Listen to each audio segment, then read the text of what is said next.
right, I'll call to order the Tuesday, March 21st meeting of the City Historic District Commission. Can I have a roll call, please?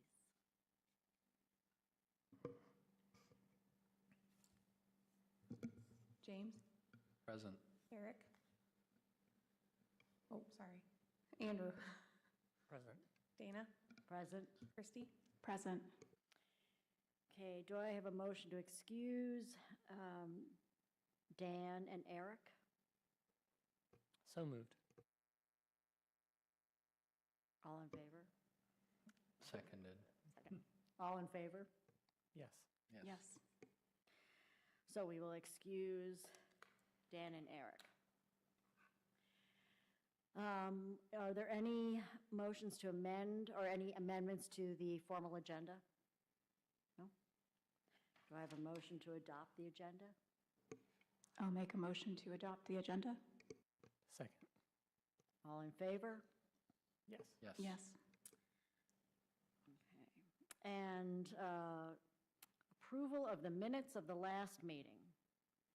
Do I have a motion to approve the minutes of the last meeting? February 21st? So moved. I'll second if we need one. Okay. All those in favor? Yes. Yes. Any opposed? I guess I should say that. Okay. Do we have any visitors here who want to speak on any non-agenda items? Okay. All right. So we'll proceed to the first application. That would be 1509 Academy. If you would come to the podium. And I just want to say to all applicants before we get rolling here today, since we only have 4 applicants, or 4 commissioners present, that constitutes the quorum for this body, so that means that a unanimous vote will be needed for anything to pass. So all the commissioners will need to vote yes for projects to pass. With that in mind, if applicants would like to elect to postpone their hearing until next month's meeting, when there could be more commissioners present, when you would not need a unanimous vote, you are welcome to do so when you come up to the podium to present the case. Just wanted to let everyone know that ahead of time. Thank you. You ready to proceed? I am, thank you. Okay. So I was here a month ago, my wife and I, about the addition, and one of the things we talked about was the long-term goal to replace all of our vinyl casement windows with wood frame double hung windows. And the first ones that we are hoping to do are on the east side of the house because it's rotted around the windows. And so our application is to replace a number of windows on the east side of our house that are vinyl casement with wood double hung windows, except one is a short window, so I think it's a slider, but it's definitely wood with no vinyl or aluminum in the frame. And I'm open for questions. So is it there are those high windows? Is it all 3 of those you want to replace? Yes. With one double hung? So it's 3 separate, it'll look like 3 separate windows, kind of like it is now. Okay. But I think it's one, is it one window with 3 parts to it, or is it 3 separate windows? They are technically 3 separate windows that are all wood awning windows. Okay. So they are 3 separate windows, kind of like they are now. It looks like it's kind of 1 3 window, but they open casement, oh. Yeah. Sorry. Yeah. Yep, and I just want to make sure we're talking all about the same windows. These windows are on the first story on the east side of the house. So Right. they are on the bottom, and then the other 2 are also on the east side, but they're both in the second story. Yeah. One of those, the one, when you're looking at the photo to the left, so on the south side of the house, there's rot around that one. And then there's another one, that's the one that we were just looking at, it's in the bathroom. And then the other window up on the second floor on the east side is that one, which is in the worst shape. And again, we're just gonna go with wood, double hung, single over single. So, and then you, don't be surprised to see us back when we get to more windows and doing this step by step. When I was pulling up the packet for today and looked up your address, and I was like, why does that look familiar? I love that you're like taking windows that are not historic and making them more historic to fit the rest of the house. I have no questions. Okay, thank you. We're trying to fit the neighborhood and Yeah. the intent of what it's all about. So thank you. Any other questions? Okay, thank you. Hi. Yes, sorry. Did we have any comments from the public? When do we ask about that? No, no comments. Okay. All right. Thank you. If there's no more discussion, I guess we're ready to entertain a motion. I would like to move to approve the, oh, you know what? I think I have the wrong one.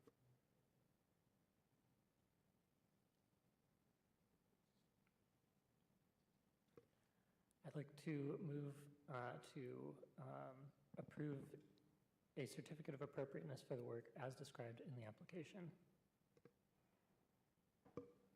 I second the motion. All those in favor signify by saying aye. Aye. Aye. Any opposed? The ayes have it. Thank you for your consideration. I'll be in touch with you tomorrow. I'll send out the paperwork for you electronically tomorrow, and then, I don't know when the mail one will come, but it'll be out.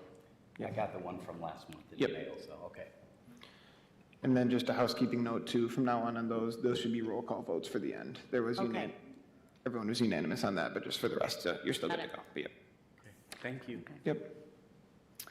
Okay. Next application, 1105 South Park. Request for demolition. And I'll just reiterate again, if you would like to postpone, you're more than welcome to, but if you want to keep it today, that means that everyone would need to vote in affirmative for the project for it to be approved. So, yep.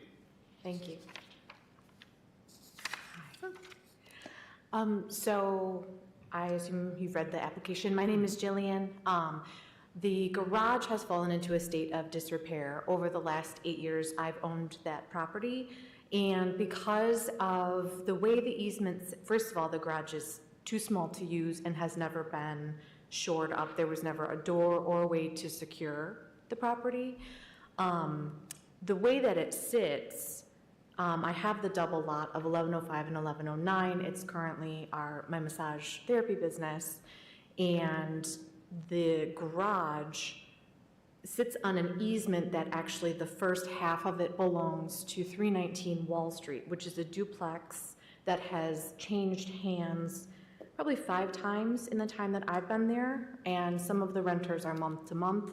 So it's been not worth the hassle of trying to keep that driveway clear enough for us to actually utilize that space. And over the years now, it's just, I have really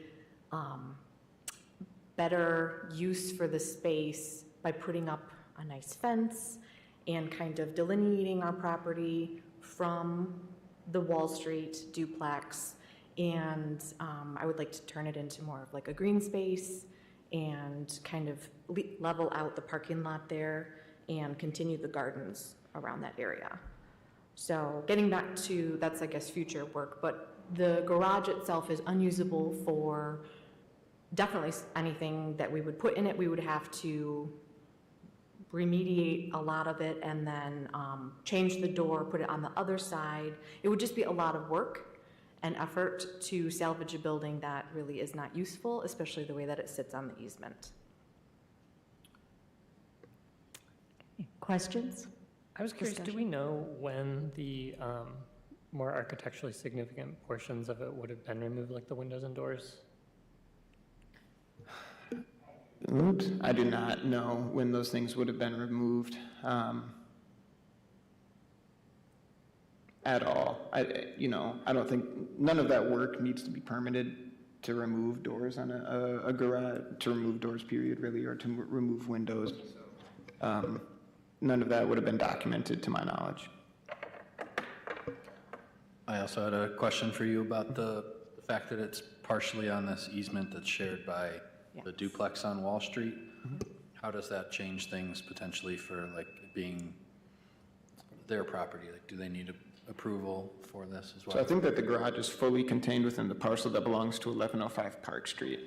I always just tell people, maybe you have the title work that shows, and I'm sure you do, but to determine easements, I would just need to see a survey, would be my bottom line too, but for these things. But I know that just from looking at Sanborn maps that go back to around when the property might have been built, I think that the earliest one that I have in my office now is 58. But it's a 32 that have paste overs, I think. The garage was with the building at that point, so. And then when you look at the parcel maps today, it doesn't show you definitive property lines, but you can see that once again, the secondary structure is located within 1105's parcel.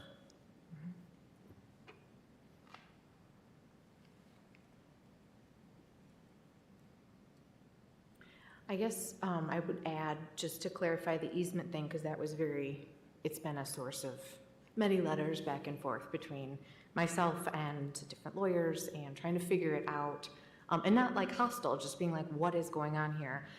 We have a right to utilize the easement because we have a building that we need to be able to access the building.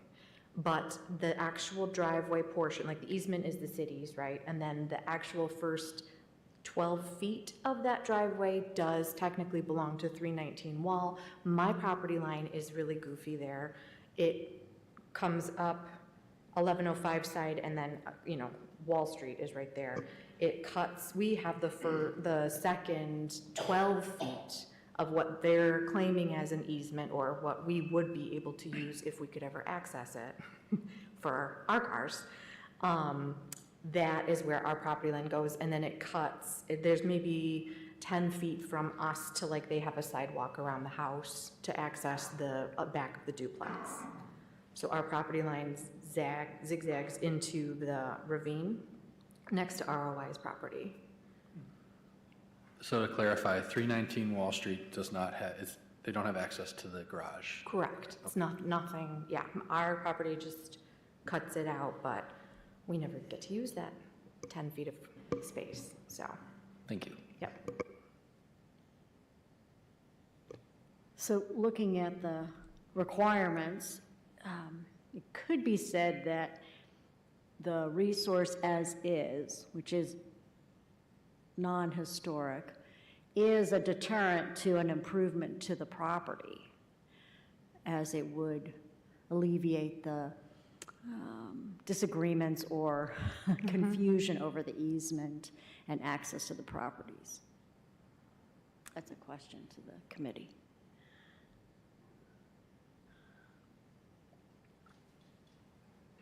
I guess comment for commissioners.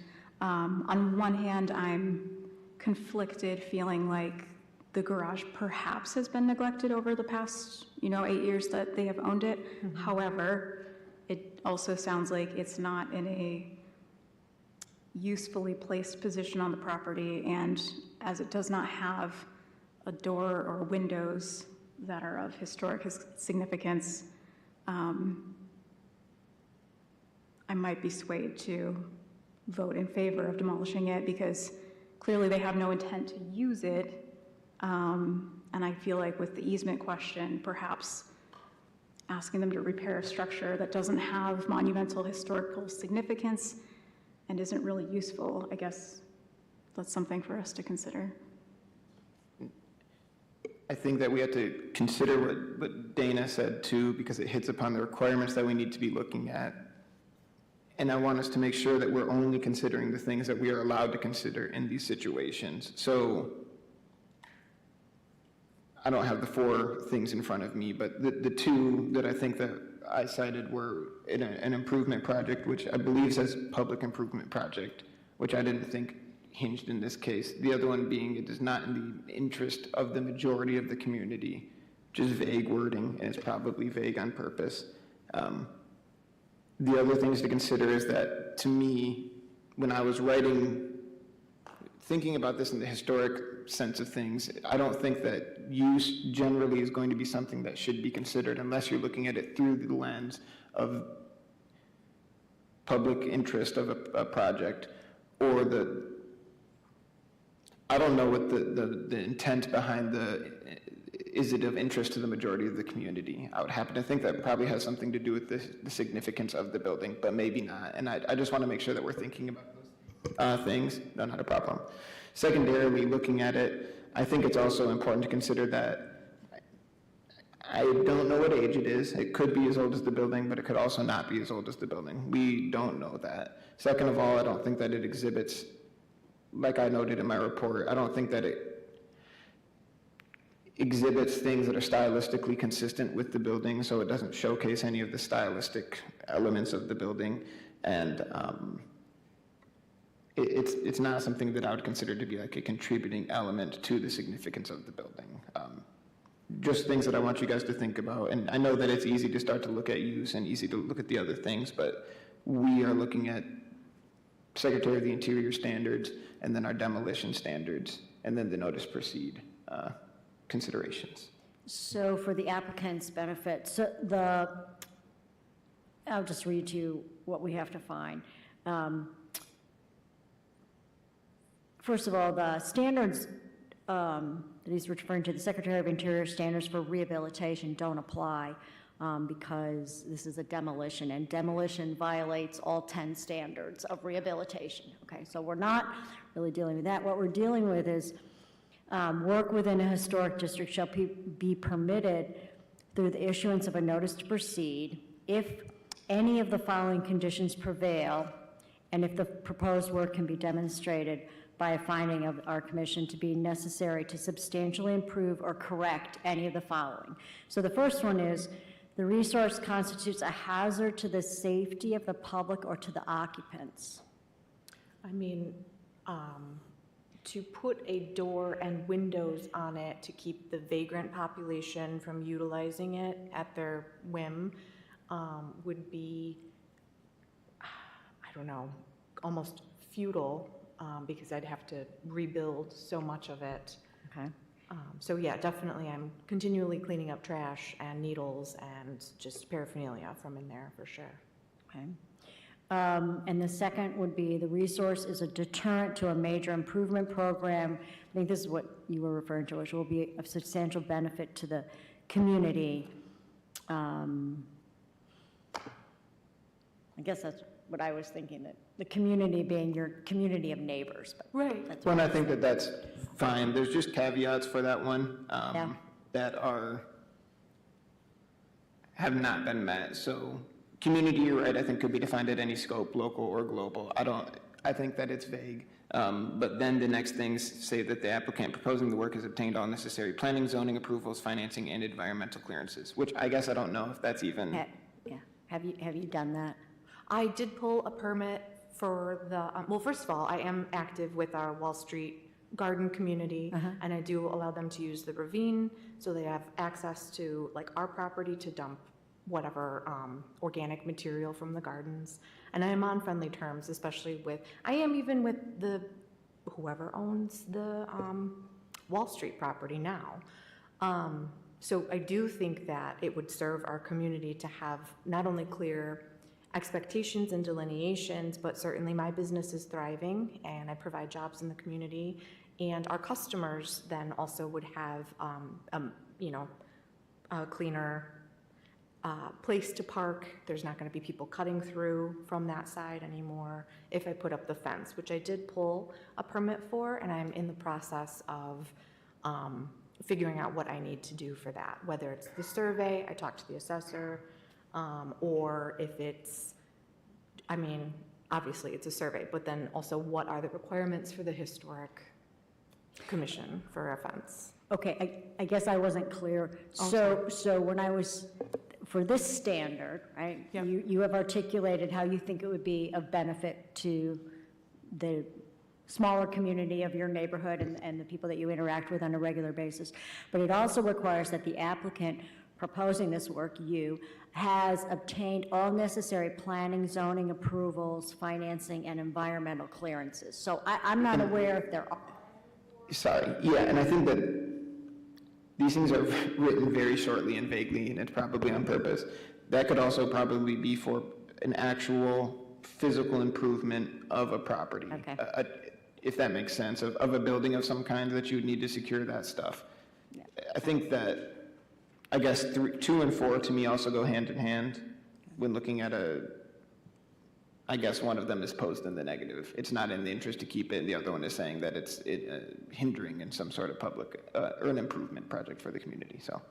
Okay, so with that review, my colleagues on the commission, does anybody feel comfortable putting forth a motion?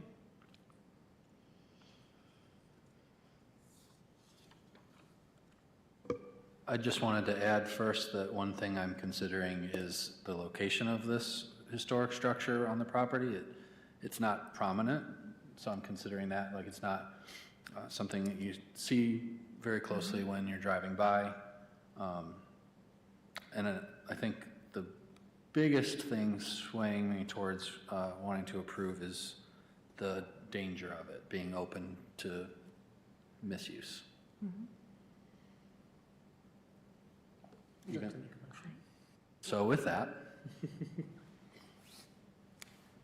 I make a motion to approve the demolition as meeting one or more of the required criteria to issue a notice to proceed. Second. Okay. Can I have a roll call vote? James, Aye. Andrew, Yes. Dana, Yes? Christie. Yes. So that motion passed. I will email you like the digital copy of the notice to proceed, which is Thank you. just saying that you can do it, you can do the work, and I'll get that to you tomorrow, and then make sure that you pursue all other necessary permits for the work on this before you complete it. Our stuff does not constitute blanket approval for doing the work, and one will be in the mail to you at some point as well. Okay. Yep, Wonderful. thank you. Thank you. Okay, application number 3, which is a review of 1406 South Westnedge alteration. Hello again. Hello again. If you could just say your name for us and Sure. the property address. My name's Art, and it's 1406 South Westnedge. So you were here, you've been here a couple times. I have. First time I was not present, but I was last week. And we focused our discussion, I believe, on this back portion of your proposed project. So if you'd like to summarize for us what your proposal is today. So the other half, you approved, so I appreciate that, thank you. And so the back half, more of the, I guess you would call it more of the commercial area, which used to be a breezeway and a garage, I would have to guess. The garage door is not functional, although there's a garage door there. And the biggest concern was taking the windows and, putting that into where they used to be on the second floor, kind of on this part of the raising of the, into the second floor. And then adding more windows around it so that it would just have that look without being all siding right there. Am I correct in assuming now that we have a flat roof? Mm-hmm. Okay. And then was your plan still to have this be a deck where you were gonna, Yes. people were gonna access it from the front part of the building?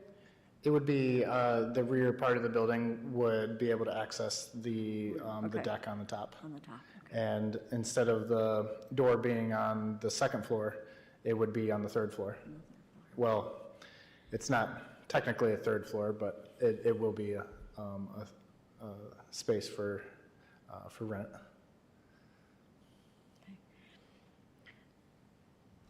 So there would be guardrails required. Yes. Is that something that you could approve administratively, Elise? Yes, if we have standards for railing. Okay. The fenestration was something that I know that you guys were looking at a lot last time. Right. And appreciate you coming back and taking the comments that the commission had and incorporating that in there. Yeah, my pleasure. It's been fun working with you guys. And then the railing, to me, is something, there also need to be talks with the building department as well, especially as you get up to this height for safety issues on the second floor. And we'll work together with that. Those will require applications, and Art called me last week to discuss those things as well, so. Yeah, for that, I was looking at using wood and stylistic to the building, and also a fascia mount railing versus top mount. And so, yeah, it'll be a clean look. Well, it's certainly an improvement. From what it is right now. I had a couple questions. Yeah. I'm looking at your list of all the doors and windows and things. Specifically, the garage door noted as, I guess, piece I.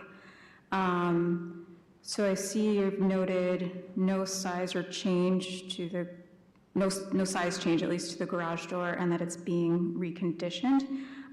You had just mentioned that the garage door is not functioning, so I guess I was wondering what's going on with that garage door. Are you getting a new one? The one in your rendering looks different than what's currently there. Mm-hmm. So what's your plan with the garage door? It's white aluminum. It's newer, and I don't know when exactly it was installed, but I don't know if the rails still exist in the ceiling. So until I pull the ceiling down, I won't know how it's going to function, other than if I have to add rails, then I will. Discussion? But it sounds like the door that's there, you're planning on keeping. Yeah, I'll just keep the door that's there, yeah. And as far as any additional, like if the railing needed approval, Luis, it could come back later. We can approve what's here. That's not actually one of the things that's being asked for approval currently. That's correct, and if the railing met the historic district standards, which I can pull up, then that would be something that I could administratively approve per the standards and guidelines. If it deviated from the standards, then I would bring it back to you all for review. But yes. Okay, I'm satisfied with that. Just to clarify, all of the windows that are new since our last time, those are all going to be wood that are above like on the second story of the addition? Yeah, All they'll right. be wood, and they'll be fixed glass. So I'd have to get on a ladder to open and close them. I had another question. This might be for Luis. I'm looking at, again, the list of windows, but I guess in the rendering F, H, and G, it's 2 windows and the door on the side. Yes. They look different than what's currently there, so I guess that's a question maybe for Luis, I guess, about, is that something you can approve administratively to change like the panes, or are you not changing those, or what's? I guess I'm not changing them. Okay, the rendering's not reflecting that, I guess that's what I'm just struggling to understand. Yeah, the openings are the same, but the ones that are there now, they have more of a commercial feel to them, to me. But I think that the trim can be saved and repainted. And so anything that's there right now will just be refurbished. And yeah, the rendering doesn't reflect what's there right now.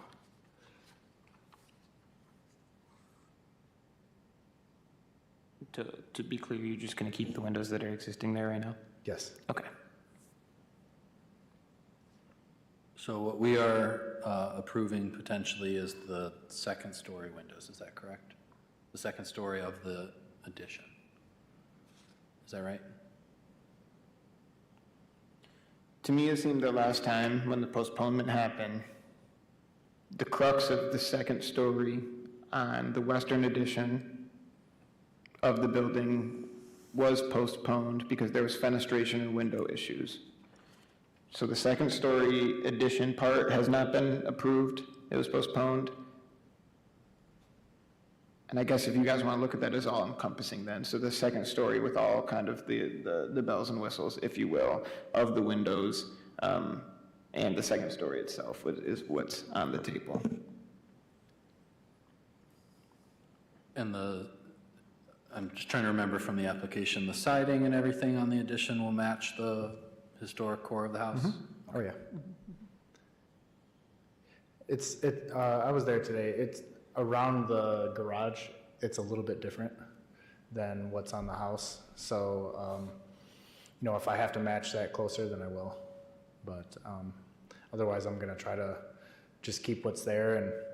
And my painter has one of those Festools. It's like a vacuum with attachments. So any lead that's there, it'll be safe when we remove the paint and repaint it. Festools are amazing. We did that on my house. Yeah, they're nice. Well, I hope they are for a $5,000 vacuum. Ready for a motion? Sure. I move to approve a certificate of appropriateness for the work as described in the application. The proposed work complies with the Secretary of the Interior Standards 1, 9, and 10. I second the motion. Should we have a roll call vote? James, Yes. Andrew, Yes. Yes. Christie. Yes. Okay, all right, so I will send you the second portion, I guess you could say, of the certificate of appropriateness tomorrow, and then one will come in the mail. Make sure that you do get all appropriate building permits and other permits before continuing with the work. If we need to continue the discussion regarding that, we can at some point this week, so. Sounds good. I did have one other question for you. So in front of the garage, there's concrete slab, and the renter of the building on the main floor asked about a dock. And so I was wondering what concerns or anything that you might have. It's months away, but I'd still like to get your opinion on having it to where below the grade, about 3 feet, that a box truck could back in and unload into the garage area. And I was wondering if there's anything that I'd have to consider when I put in an application for that months from now.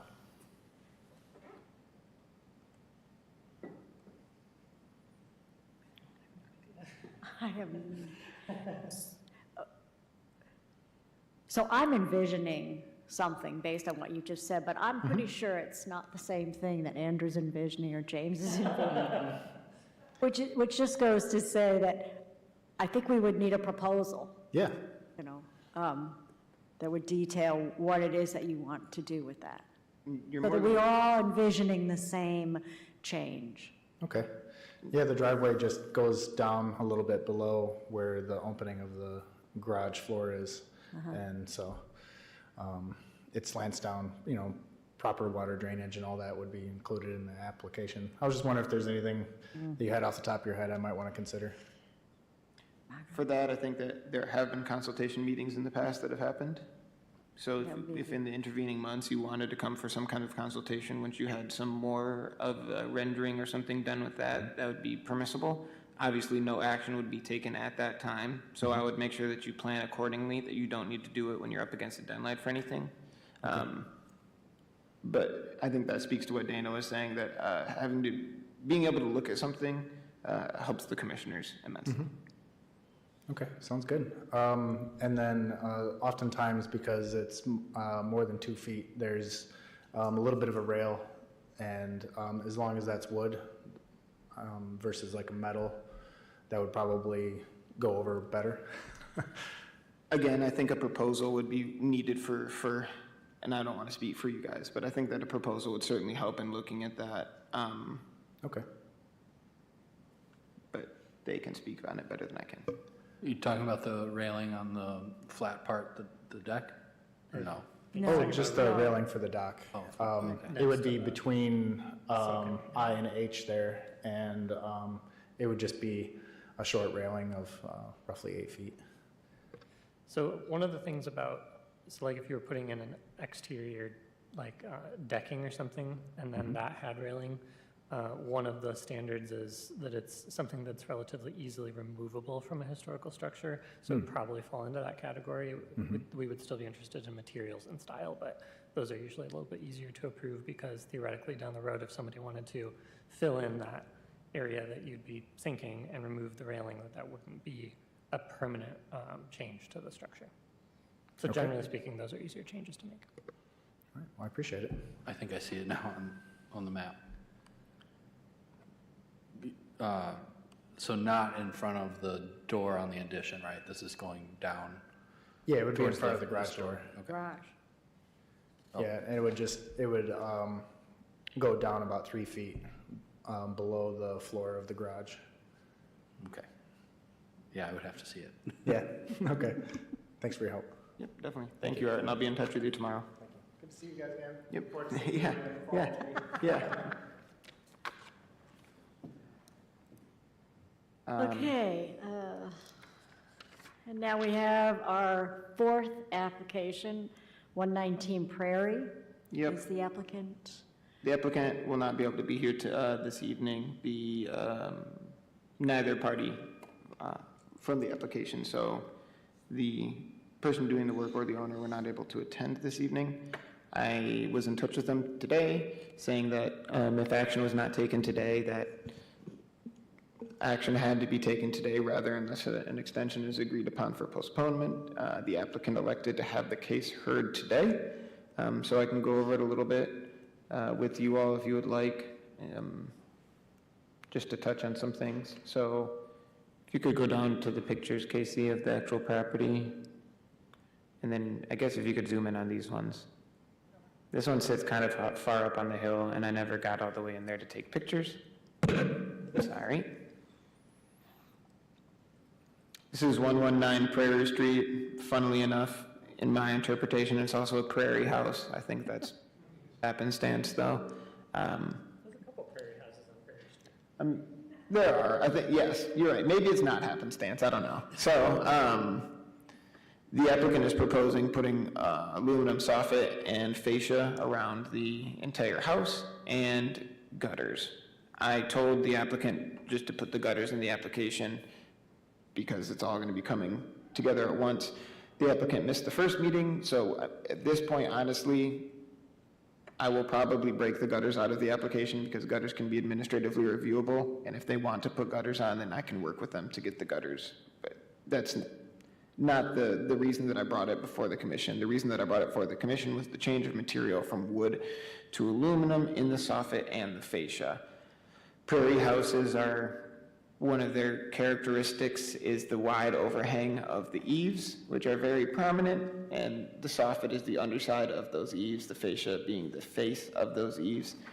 Right now, the wood is a smooth look to it right now, and this is the best that I'll have for pictures, so I apologize to you all.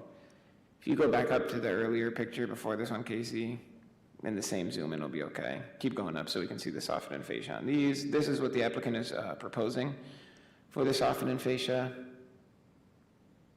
Material change, and it's an aesthetic change in the look of it. Speaking with the applicant today, or I guess in the past, I think that there must be some damage to some of the soffit and fascia. If you guys want me to, I can look through and try to find the exact email where. I don't think that it was in the application. I don't recall off the top of my head. I'm not sure to what extent that damage has affected the soffit or the fascia.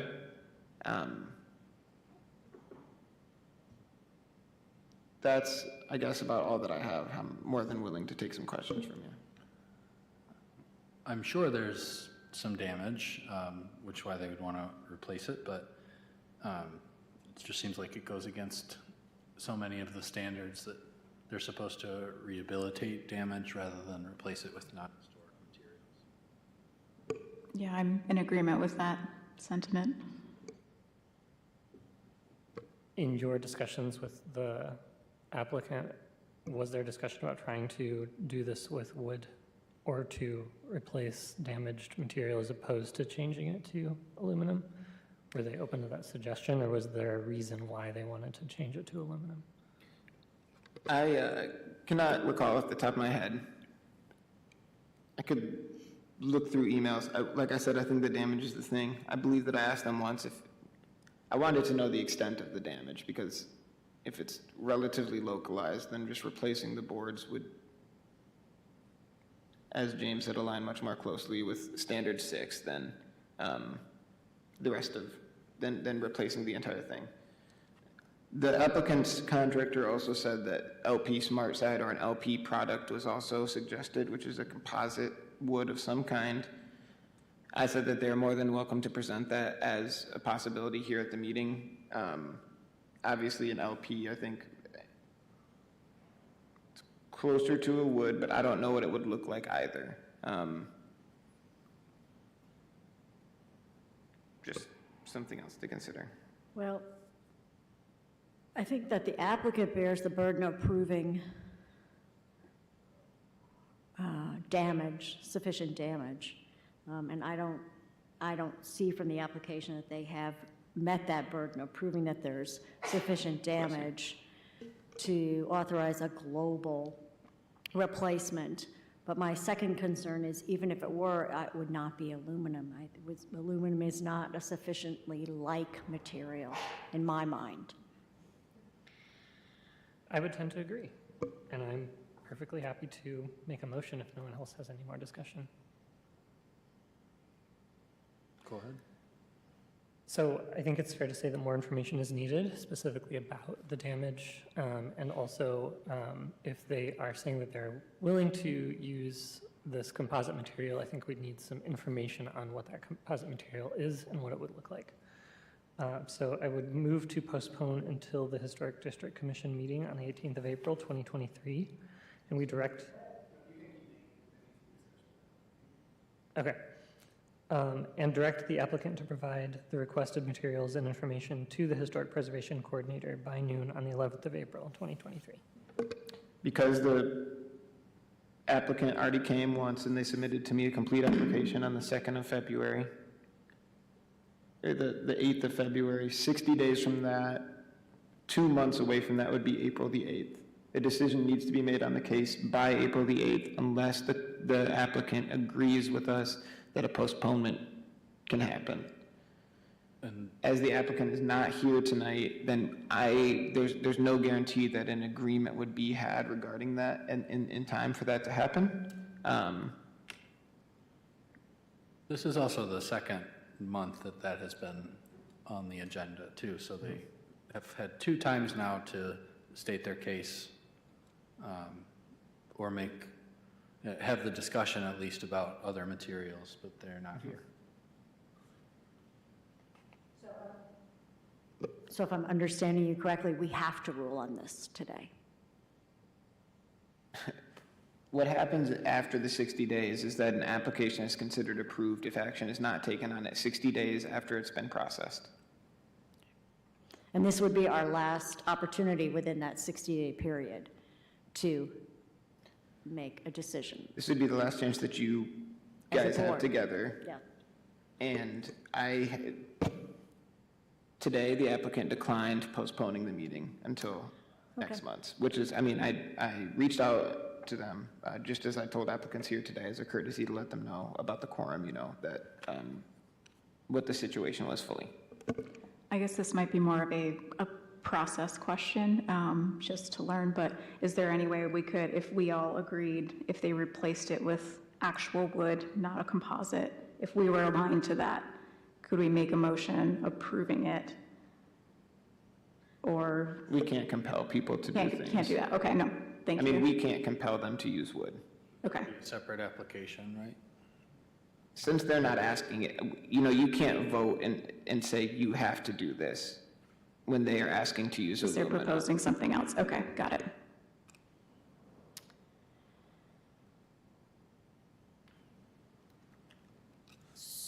So, we proceed with the The motion was on the table that could be denied. yeah, it was if- not, if yeah, it was that's- not if- seconded, right? Was not seconded, could be, it sounds to me like you guys, the consensus was that aluminum was not the thing, but postponement would be in favor if you're looking for something else that more closely aligns with wood. There was no second on that motion, though, as well. So can So I? Andrew could withdraw it, couldn't he? I think actually you guys just have to say no, and then we do another motion, which is fine. Okay, No. no. Great. But I don't think you have to wait to do another motion. I think you can just apply another motion. I can't, but I move to deny the application based on Secretary of the Interior Standards 1, 5, and 6. Do I hear a second? I will second. Thank you. And just so people know, you vote in the affirmative on things, so an affirmative vote would be for the denial, a negative vote would be for, not to be double negative, but to deny the denial, just to have everyone be on the same page. Can we have a roll call vote? James? Yes. Andrew? yes. Dana? Yes? Christie? Yes. And I will be in contact with the applicant to let them know that the application was denied and let them know next steps. I do think if there is more information that was sought from this, then it would be good for them to perhaps bring another application back, and I can work with them on that to make sure that they know the process. Thank you. Okay, that concludes our review of applications. On to the coordinator's report. Anything you want to? A couple things. One, I heard recently that there was somewhere floating around in the ether, there is a video that I think our legal team made, Robert's Rules training, so I will share that all with you. It's not going to take the place of an actual training, but I think it'd be something good to watch, just to kind of get to know the ins and outs, you know. I think they're called like Toastmasters clubs that you can go. Not everyone has time to go to those, obviously, and reading the book is not exactly fun summer reading, and I know that, I think it empowers people on a board to be able to know those rules a little bit more in and out. There are a lot of things that you can do, and being able to be confident with them gives you confidence all around. So I just wanted to let you guys know that when I find that, I will certainly share it with you all to be able to use it. Not a lot of crazy stuff has happened on the administrative side of approvals, couple fences, or a fence and a roof and a deck. So those are the things that I've had to this point to approve, just so you all know. And as they continue to come, I'll continue to let you all know. I've been sharing or trying to share with you all and the Historic Preservation Commission in tandem opportunities that come to me from the Certified Local Government branch of SHPO, the State Historic Preservation Office. Those are just cool things that I want you guys to have access to as well. The two commissions are a little bit different. They have some money that's put away for them to have professional development things because they have money. I don't know where the origins of these things are, but those opportunities, especially the free ones, if you guys don't want to have to pay for things, which I totally understand, are great opportunities to still learn about historic preservation, not only here in the city, but at the state level or the national level. May is Preservation Month. I know that that's still a couple months away. The Michigan Historic Preservation Network Conference will be held on Mackinac Island this year, if anyone has interested in attending. There are volunteer opportunities that will help offset some of those costs for you, so it'd be worth looking into. Next year, the conference will be held here in Kalamazoo. It was supposed to be held here in Kalamazoo I don't know, a couple years ago, but COVID happened, so maybe 2020. So they looped back around and offered to hold it here again. I will be speaking at the MHPN to just announce that. I'm not going to be giving a talk, but just to announce that it'll be here. So there's no surprises as we come down the line for that in the future. When it's here in Kalamazoo, I think that everyone should try to attend at least a couple sessions. Those are great to learn what other people are doing in the state and to meet new people that are also in something that I always consider to be kind of a niche thing. So it's cool to understand that other communities are also doing this work. Not a bunch more, I promise.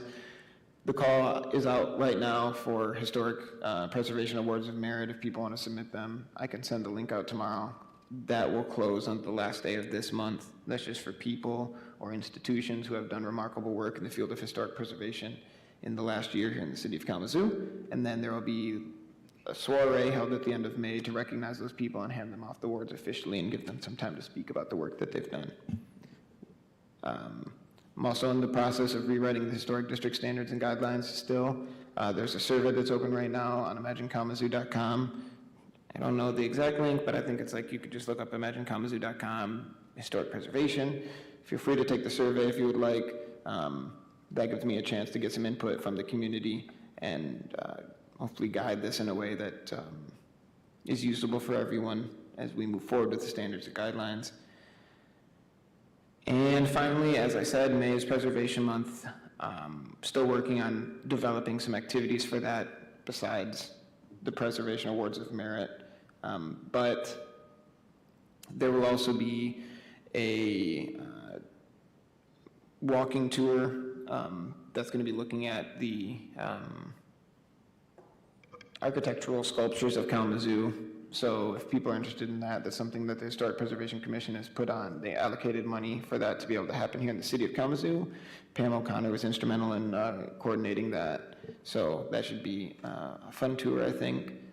I think that's all the updates that I have for all things historic preservation here in the city of Kalamazoo at this time. But if I missed anything, please let me know. So, Louise, I had a follow-up question about a conversation that we had as a commission several weeks ago about the requirement that we have an architect yes, on the board and the requirement that the architect live in the city. I will say that I'll follow up again, and if someone could send me a reminder email, that would be great. The architect thing, there's nothing that says that we cannot continue to do business without the architect. So there's that.